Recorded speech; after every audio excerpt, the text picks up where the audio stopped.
Assalamualaikum warahmatullahi wabarakatuh. Perkenalkan nama saya Dea. Saya akan menjelaskan mengenai random forest dan hyperparameter tuning. Ya.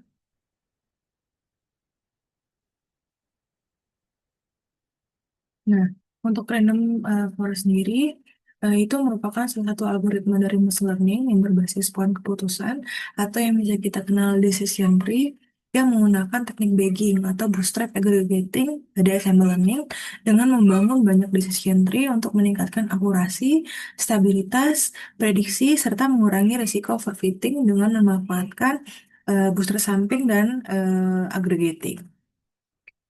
Nah, sebelum kita masuk eh, ke bagaimana cara kerja algoritma random forest, kita akan terlebih dahulu belajar mengenai decision tree dan assembly learning. Yang pertama kita akan belajar mengenai decision tree.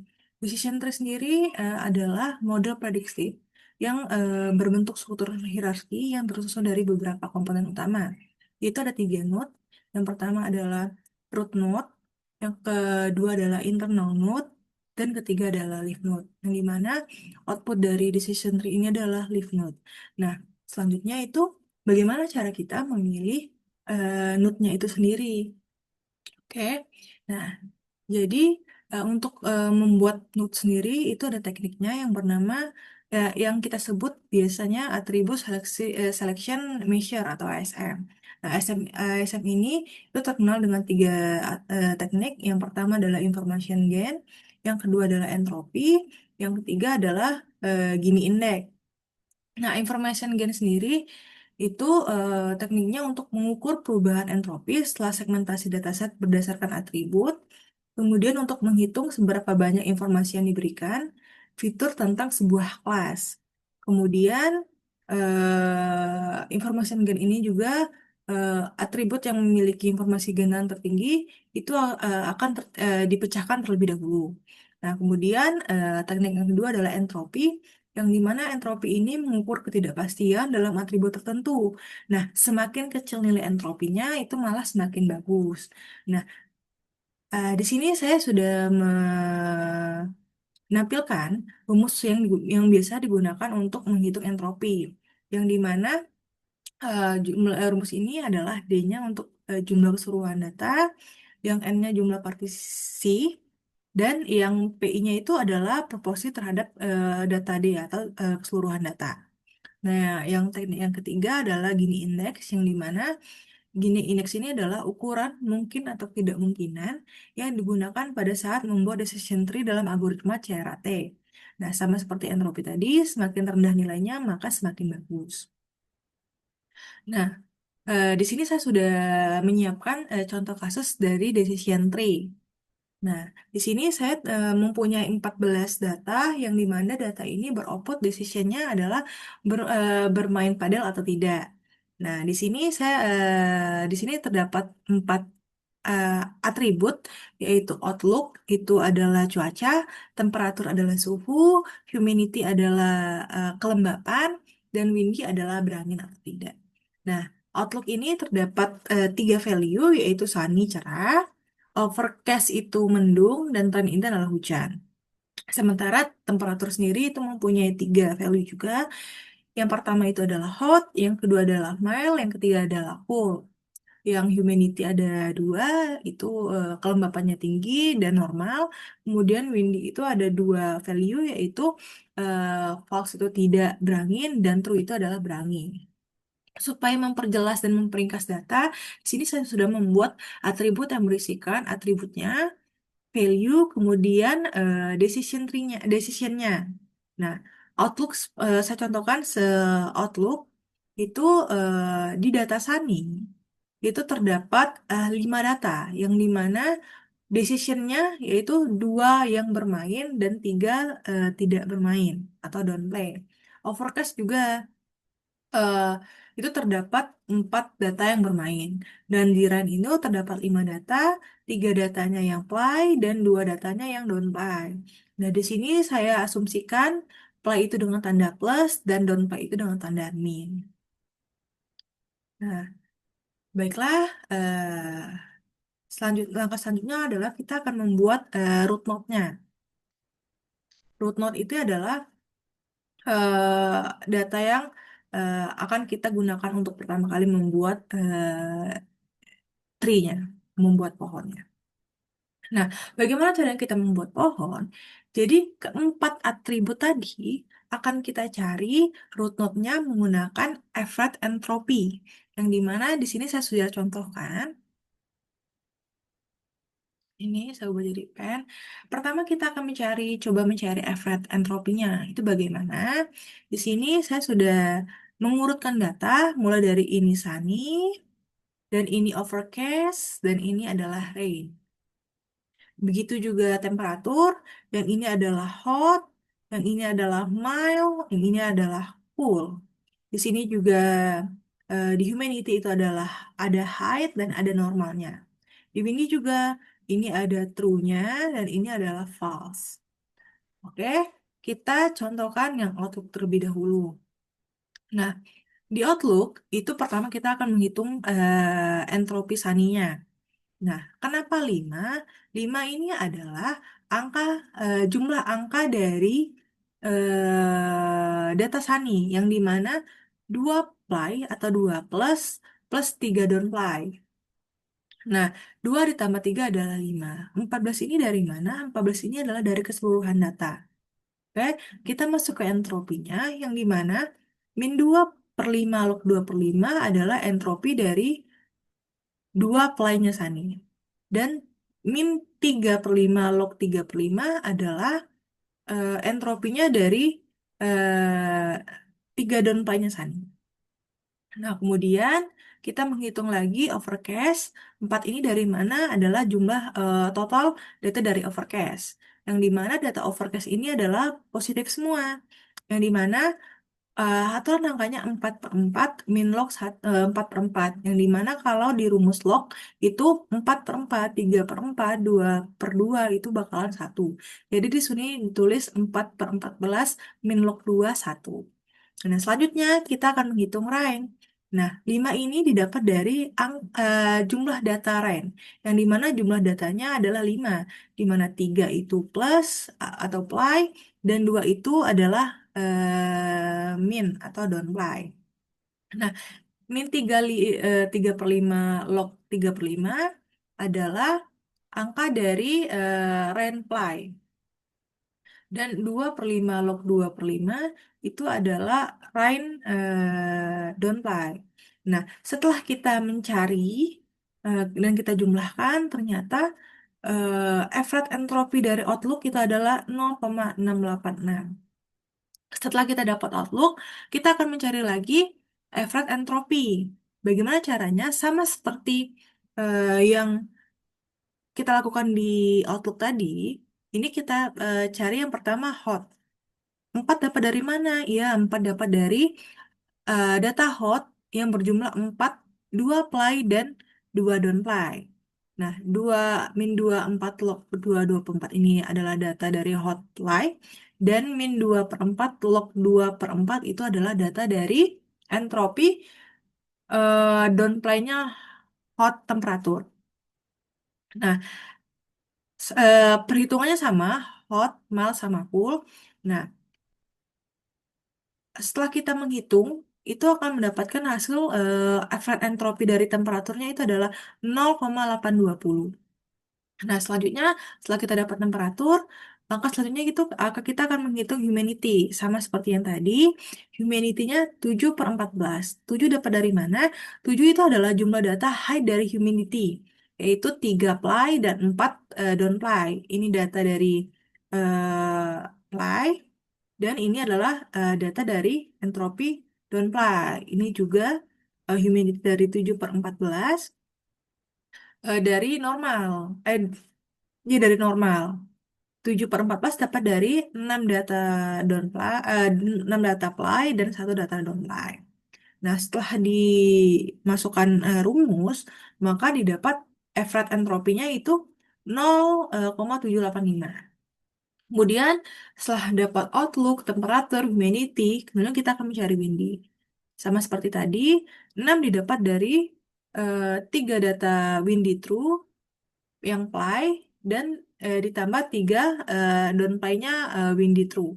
Kemudian yang 8 juga dapat dari eh, 6 data false windy dan 2 data false downplay-nya windy. Nah, setelah kita hitung hasilnya adalah 0,892. Nah, di sini saya sudah membuat eh, tabel yang memudahkan kita untuk melihat data. Yang dimana setelah kita lihat, ternyata root node yang paling ternyata effort entropy yang paling rendah adalah outlook, yang dimana angkanya adalah 0,86, dimana outlook outlook ini nanti yang akan kita gunakan sebagai root node, karena root node adalah mencari angka yang entropinya paling rendah. Oke, next. Nah, ini adalah gambaran dari root node yang kita sudah dapat tadi, yang dimana outlook itu berjumlah 3 value, yaitu sunny, overcast, dan rain. Di sini kita bisa lihat di sunny itu terdapat 5 data, yang dimana eh, terdapat 3 downplay dan 2 data play. Nah, yang di overcast itu semua angkanya plus, yang dimana overcast ini adalah angka yang sudah dapat atau leaf node. Jadi overcast ini karena sudah angkanya sudah nol, jadi kita tidak akan cari lagi. Kemudian selanjutnya itu adalah rain, yang dimana kita lihat bahwa bawah play-nya itu ada 3. Nah, yang downplay-nya itu ada 2. Maka langkah selanjutnya adalah kita mencari eh, interior node lagi dari eh, atribut yang belum kita gunakan. Nah, jadi kita akan mencari Sunny dan akan mencari Rain. Overcast-nya kenapa tidak kita cari? Karena sudah mencapai angka leaf node atau angka yang terakhir dan tidak bisa dan tidak usah digunakan lagi karena sudah bernilai positif. Baik, nah sekarang saya sudah menyiapkan atribut Sani dari 14 data, yang dimana di sini angka Sani itu ada di nomor 1, 2, 8, 9, dan 11. Yang dimana di sini masih terdapat 3 atribut, yaitu temperatur, humidity, dan windy. Nah, 3 temperatur inilah yang bakal kita cari lagi entropinya. Di sini saya membuat tabel agar memudahkan untuk membaca. Sama seperti tadi, atribunya tetap temperatur, humidity, windy. Karena apa? Outlook tidak digunakan lagi karena Outlook sudah dijadikan sebagai Outlook atau root node-nya. Nah,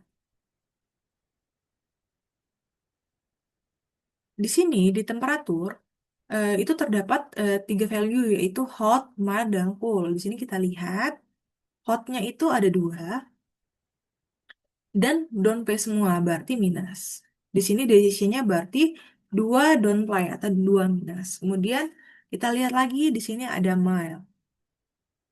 Mild apa angkanya? Angkanya ada 2, mild ada 2. Nah, satu yang don't play dan satu yang play. Berarti 1 plus 1 minus.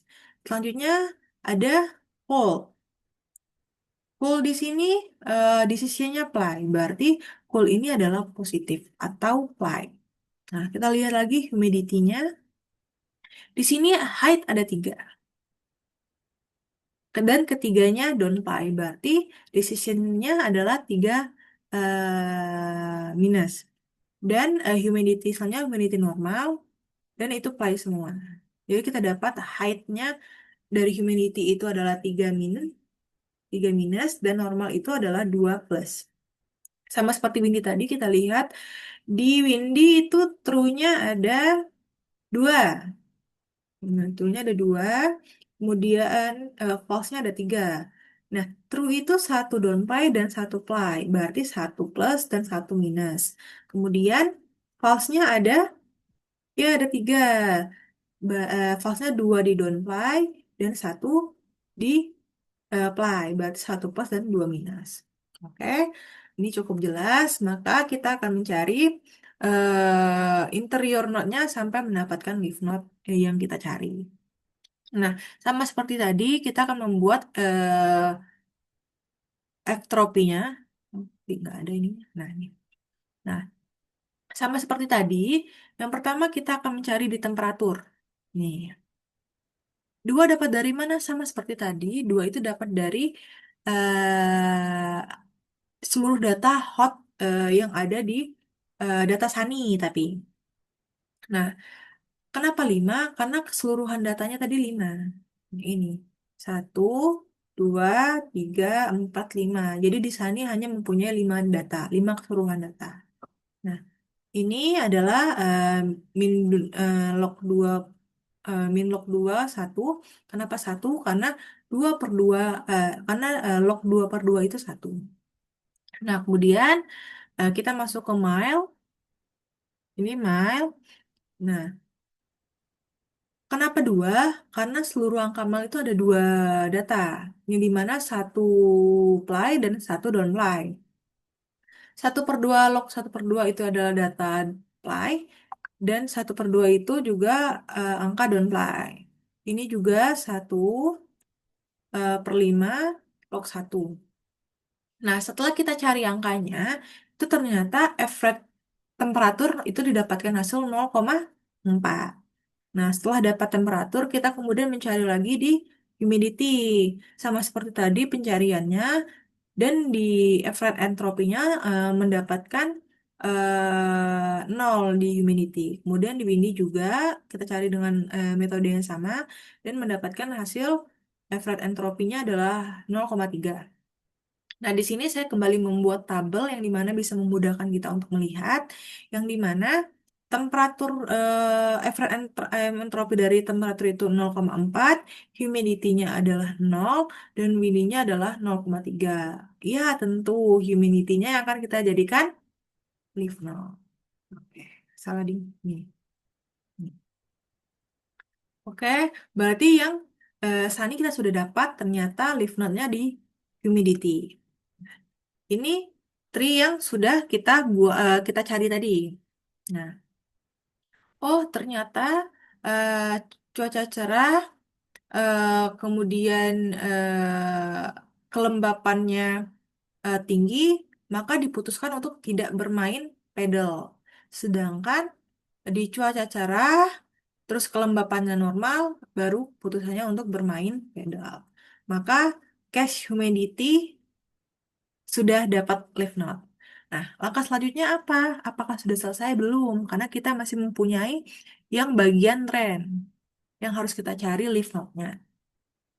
Baik, di sini tadi sama seperti Sani sudah saya jabarkan yang dimana terdapat 4 data. Oh, ini maaf ada kesalahan, 14-nya kehapus. Jadi sebenarnya ada 14 data. Baik, sama seperti tadi, atributnya sudah saya jabarkan seperti ini, dan perhitungannya juga. Di temperatur, average entropinya sudah dapat 0,95, di humidity-nya sudah dapat 0,95 juga, dan di windy-nya average entropinya dapat di 0,0. Nah, ini juga saya sudah membuat atribut supaya bisa enak dilihat, dan kita sudah mendapatkan eh, average entropi yang dirain. Ternyata leaf node-nya adalah windy dengan hasil average entropinya 0.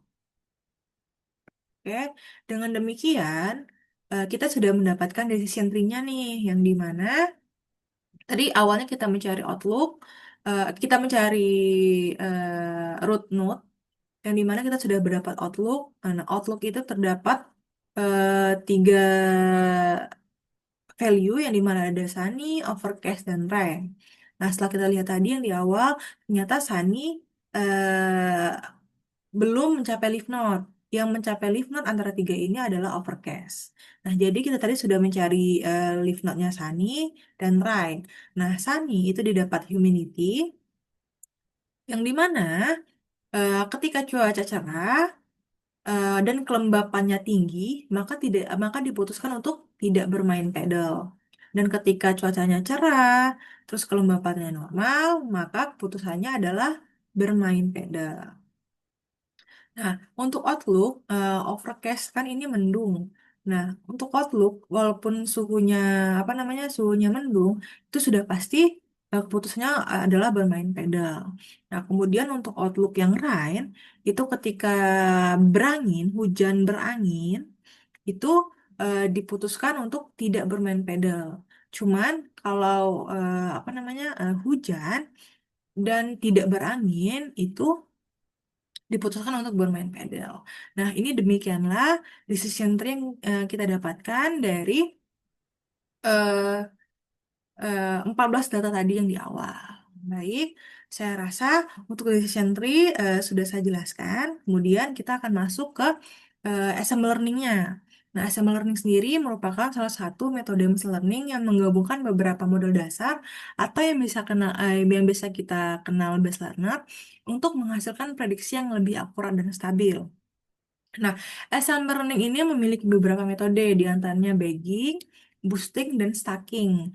Nah, karena kita fokus utama kita adalah random forest, jadi fokus utama kita akan membahas mengenai bagging. Nah, apa itu bagging? Bagging adalah bootstrap aggregating yang dimana metode ini bekerja dengan cara membangun beberapa model yang dilatih secara paralel menggunakan beberapa sampel data yang berbeda yang berasal dari dataset yang sama melalui teknik bootstrap sampling. Lalu hasil prediksinya diagresi melalui klasifikasi atau agresi. Nah, supaya mempermudah kita untuk mengetahui bagging ini, jadi saya sudah membuat visualisasinya.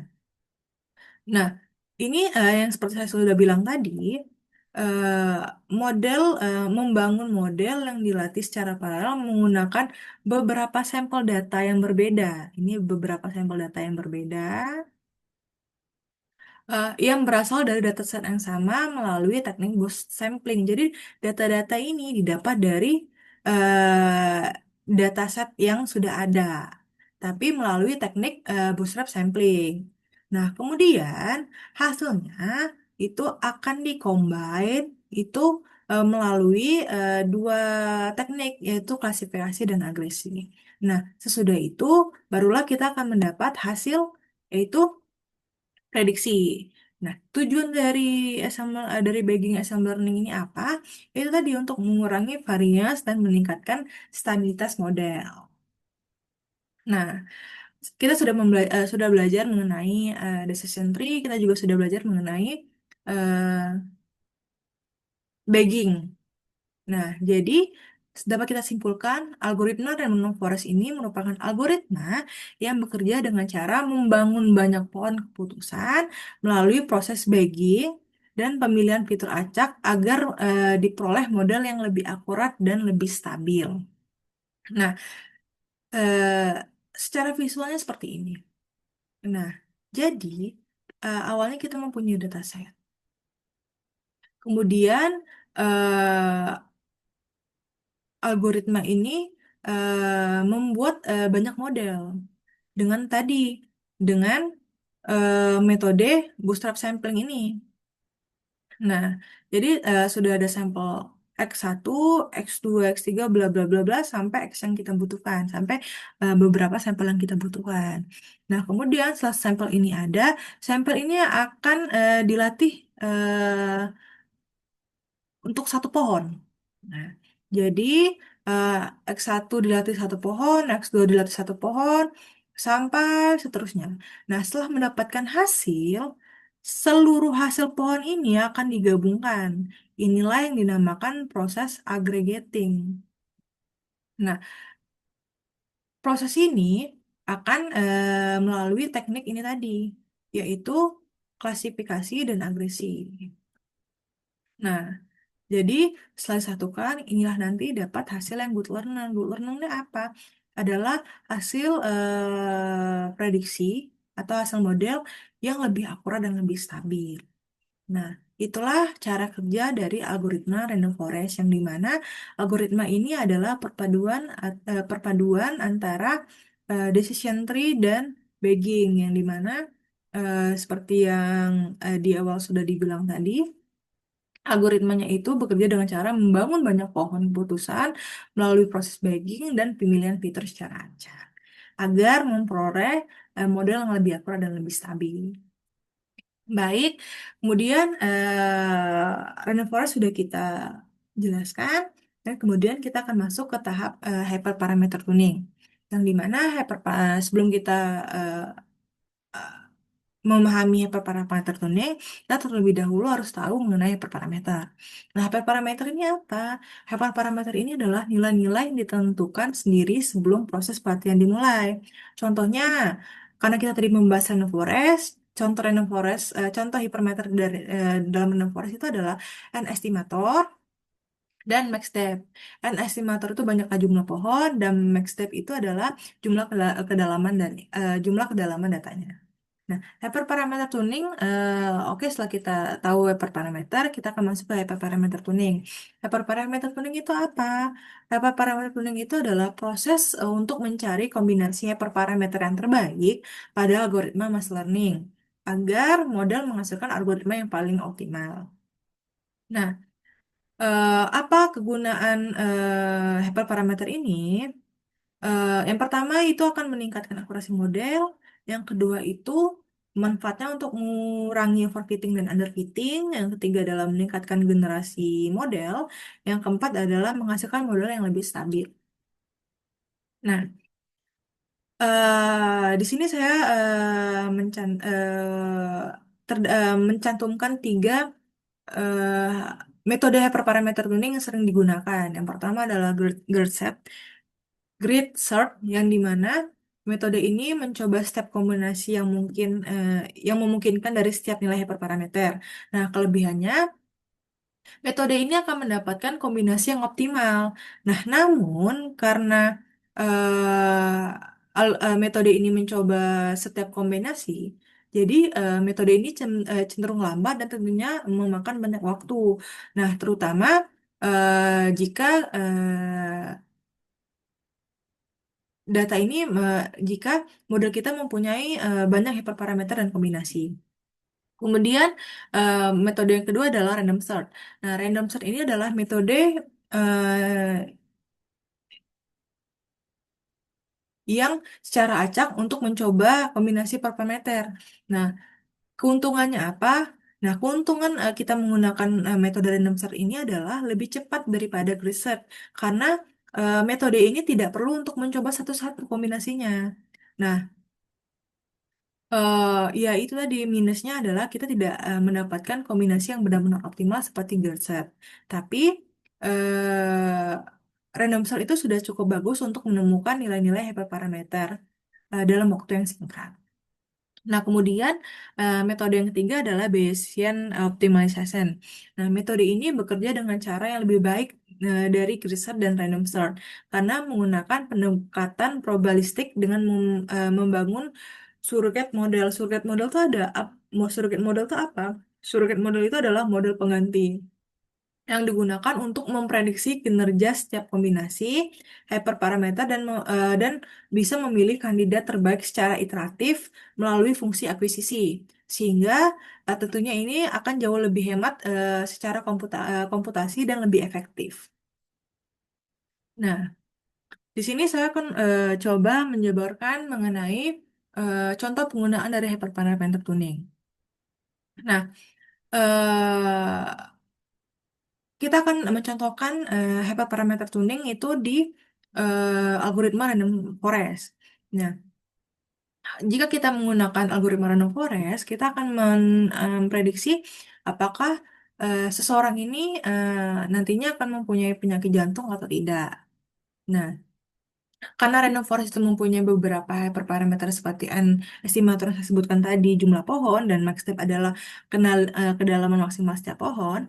Nah, dengan hyperparameter tuning ini, kita bisa mencoba untuk berbagai kombinasi dari n estimator tadi dan max step ini untuk menemukan kombinasi yang menghasilkan akurasi yang terbaik.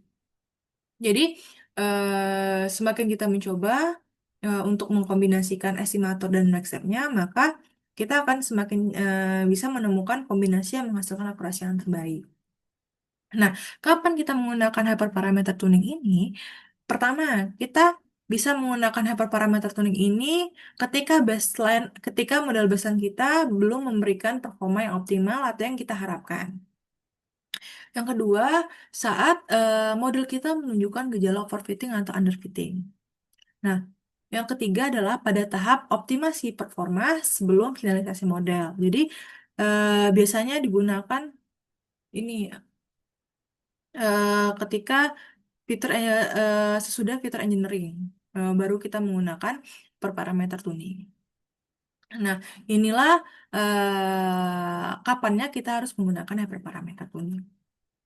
Nah, baiklah, mungkin itu tadi penjelasan dari saya mengenai random forest dan hyperparameter tuning. Maaf jika ada eh, tutur kata saya yang membuat penonton tidak mengerti. Saya ucapkan wabillahi taufiq wal hidayah. Wassalamualaikum warahmatullahi wabarakatuh. Terima kasih.